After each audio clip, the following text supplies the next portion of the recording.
Hello, everyone, and welcome back to another episode of bobblepod. In this episode, I talk about, is digital marketing the right channel for you? But before we begin, as always, don't forget to like, follow, and subscribe. If you're on YouTube, as always, hello YouTube, don't forget to click on the subscribe button and bell notification so you can get up-to-date news on when our episodes come out every Tuesday.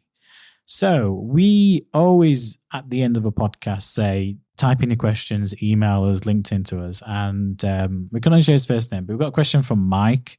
And Mike's question was, what do you do when you're following all the guidelines, testing ad copy, audiences, and spending good money in digital marketing, but still not getting a return?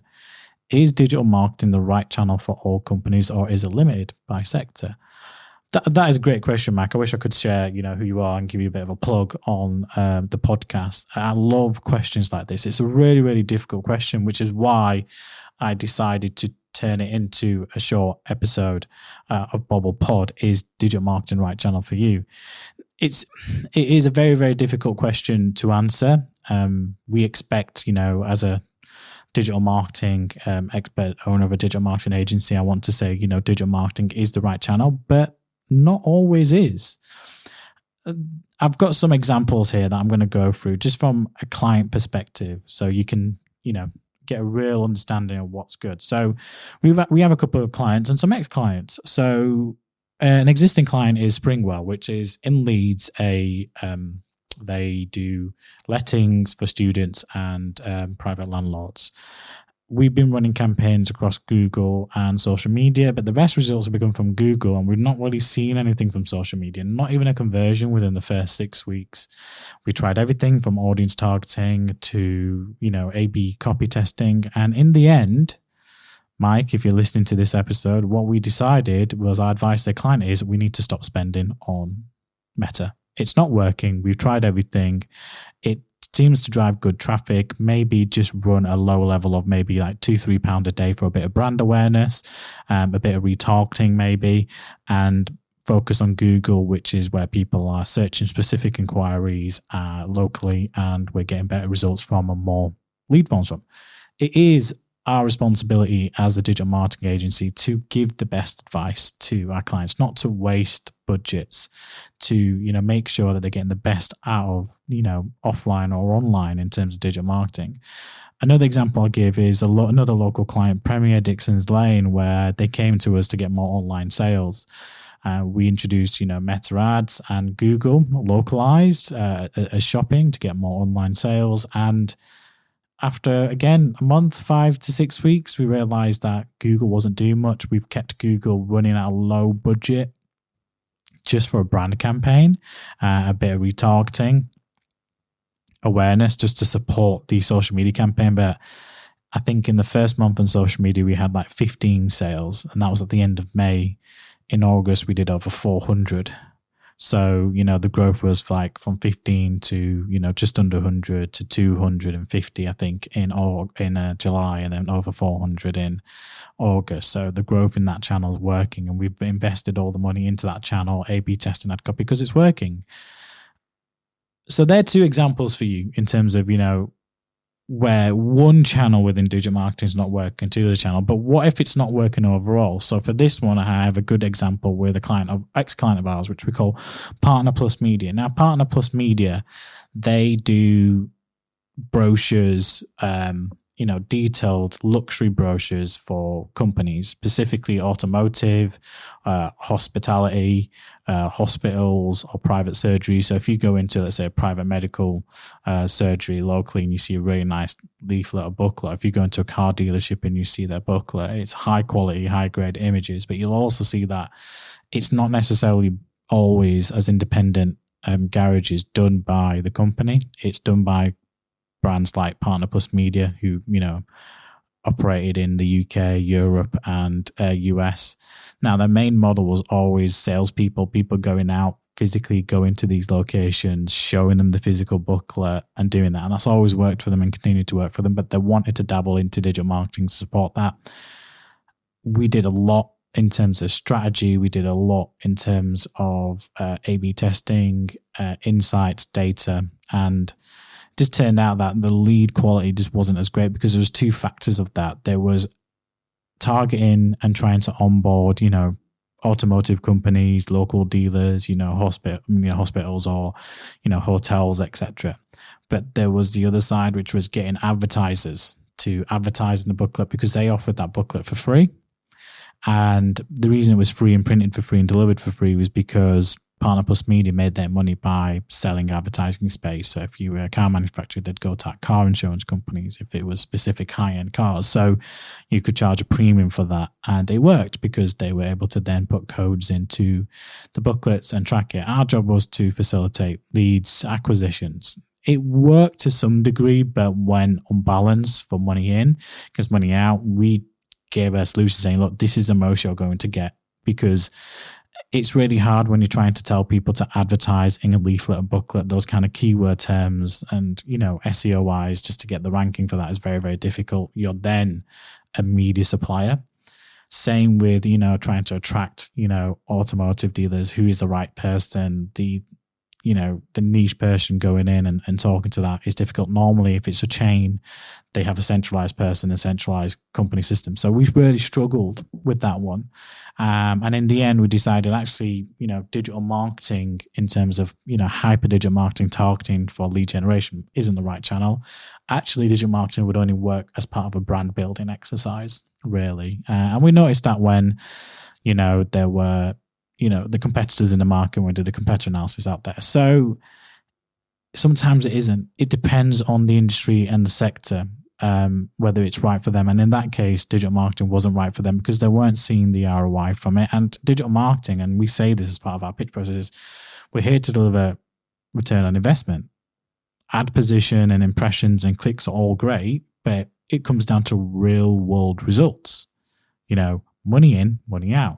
Return on ad spend, so that's the return on spend that you get from putting money into platforms like LinkedIn, Google, and Meta, but also return on investment, because on top of that, we charge a fee for our services.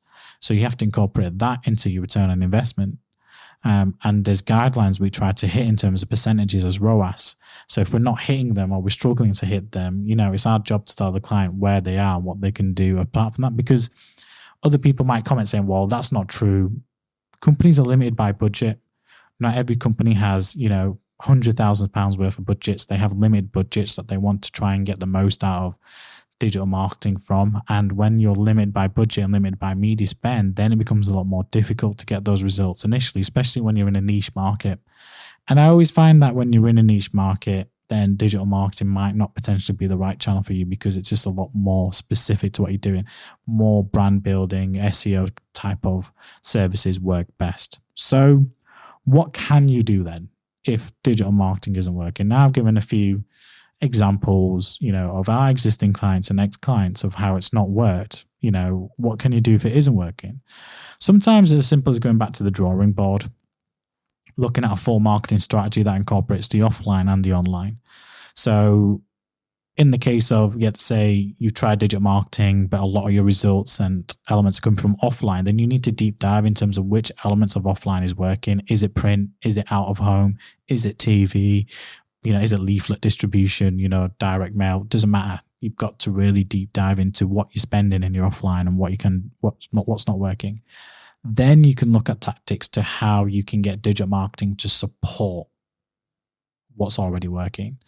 Almost like give it a supercharge, a boost, really. That's where you can incorporate, people to go to, if it's on a leaflet, a specific landing page and retarget people from that landing page, through specific ads, or capture data to do retargeting or lookalike targeting tactics, as we've already discussed in previous podcasts. Sometimes it is going back to the drawing board and starting with a marketing strategy again. Then trial. If digital marketing is not working and you're not doing any offline, trial more traditional media methods.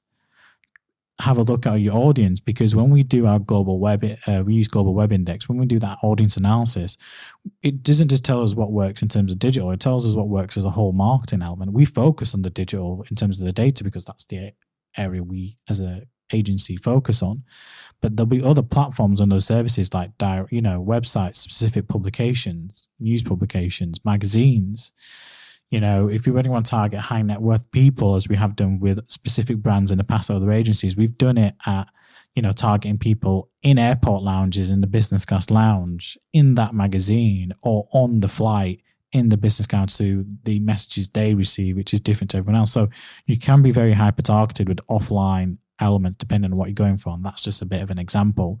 So you've got to look at more traditional media methods, and traditional media methods aren't dead.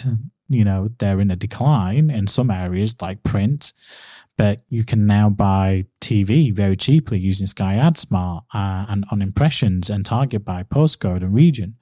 So, for example, Callum, you could be at home watching a game on Sky Sports. I could be watching the same game on Sky Sports. And during the half-time break, when the ads are on, you could be seeing one ad and I could be seeing a completely different ad, although we're watching the exact same program.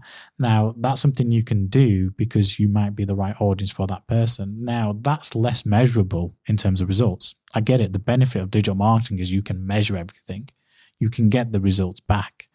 You can see money in, money out. It's very hard not to measure it. Even with lead generation, you can see how many leads you're generating and internally look at the data to see how many of those leads generated, delivered, or converted into actual paying clients. So there's that element to consider as well. Try traditional, more traditional media. Another thing you can do is probably one of the more important elements is do brand marketing. I mentioned this in terms of like when a certain channel didn't work or digital marketing didn't work, we encourage that those channels just be used as brand marketing channels. Because it could be that, and Mike, on your question, you're following the guidelines, you're testing the ad copy audiences. I'd be interested to know in terms of, are you new to that market or industry? Is it e-commerce? Is it B2B?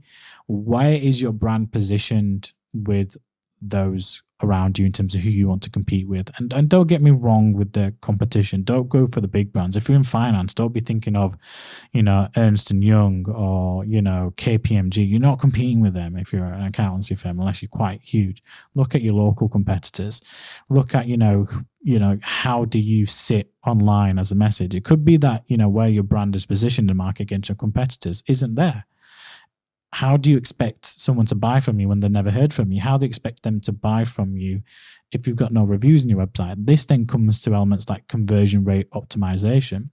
So that is element that is not to do with digital marketing. Digital marketing's job is to drive high quality traffic that converts, or high quality sales that can be measured from specific channels back to you, or whether it's lead generation. What we find with some clients is that it works and we see the leads, but the leads could be better because of the online experience they have with the website. Remember, digital marketing can only drive people to your website or key landing pages. If those landing pages aren't taking your customers or potential customers on a journey to convert, then that's why you're probably not seeing enough return on investment. Have you looked at your website?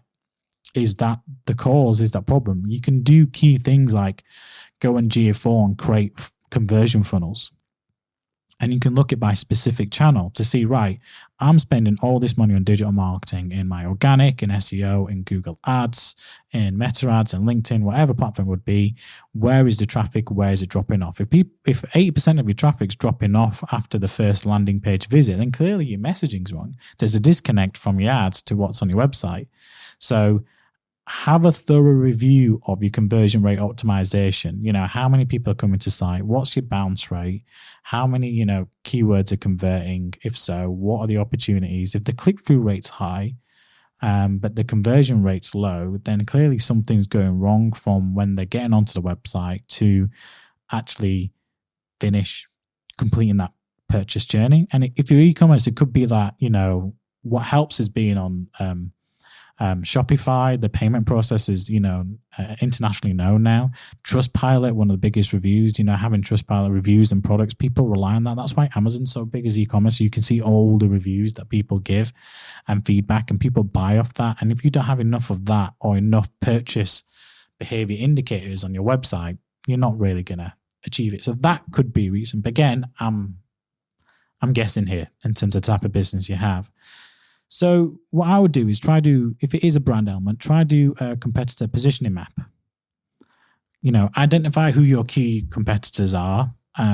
Look at where you stand in terms of brand name or value, in terms of recall, how much traffic you're driving, how many keywords your elements, paid traffic. Use tools like SEMrush, use stuff, use that kind of tool and do competitive positioning. Where do you see your brand fitting against people you're trying to compete against? That will give you a realistic view, but try and be impartial.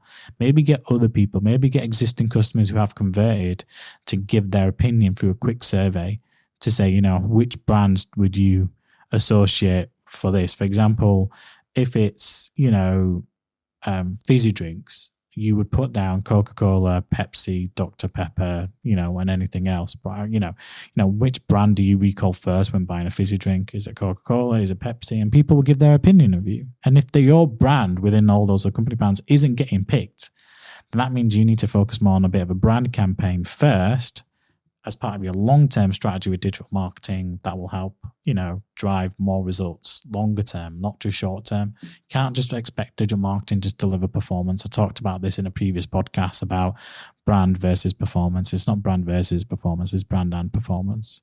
So see what your customers say, do competitive positioning map, that will help. We always say, and just to summarize, is our strategy works 80% of the time. So that's 8 out of 10 times our digital marketing strategy will deliver results. The other 20% or 2 out of 10 times, other factors take play. Not enough brand awareness, conversion rate optimization on the website is very, very poor, difficult tracking elements, or in some cases, as I mentioned, perhaps it just doesn't work. It's not the right method. We tried it, we tested it, maybe we look at it in the future. But if it's not the right channel for you, doesn't mean, your spend stops. There's other traditional media that you can try. It means become agile, adapt to what your audience is reacting to. If there's specific channels, elements, it could be organic social media, it could be TikTok, could be trending, it could be anything. So 80% of the time, it's that 80-20 law that we have, Pareto's law, 80-20, we always say 80% of the time has worked, 20% it doesn't, but that's not because of us doing due diligence at A/B testing. It's other factors outside of our control. It could be that your market, your niche industry, or it could be conversion rate optimization, or your brand's just not good enough, or your website's not converting well enough and things need to change for it to work. But that all comes from data and insights and trialing. So thank you, Mike, for the question. I really, really love that question. I think that's one of the best questions we've had because it is true. We do get that where we go in and we talk to someone, it's like, we tried digital marketing before, it didn't work for us. And I'm always interested to understand why. Why didn't it work? Is it because it actually didn't work and it's not the right channel? Which is what I'm trying to answer as a question for Mike today. Or is it because of other factors? And hopefully some of the reasons why I've helped why it's not working is something you can look through and use as a starting point to go through that. As always, thank you for listening. Don't forget to like, follow, subscribe. If you're on YouTube, don't forget to click on the subscribe and the bell notification button. Again, don't forget to use the hashtags and social handles at Bobble Digitals, hashtag Mr. Bobble, hashtag Ask Bobble, and hashtag bobblepod. We welcome the questions. I've had 2 great questions in the last few episodes, one about what happens when my Google Ads account get restricted and this one, and we really value the insight, and it shows that people are listening and we are listening to your questions if you are putting them in. So if you have a specific question or query around digital marketing, put it in. We will create a podcast about it. And if you let us, we'll even give you a proper shout out instead of just giving your name and want to remain anonymous, give you a bit of a plug. So thank you. Look forward to catching you up on the next episode with our guest, Ben. We'll catch you shortly. Thank you very much.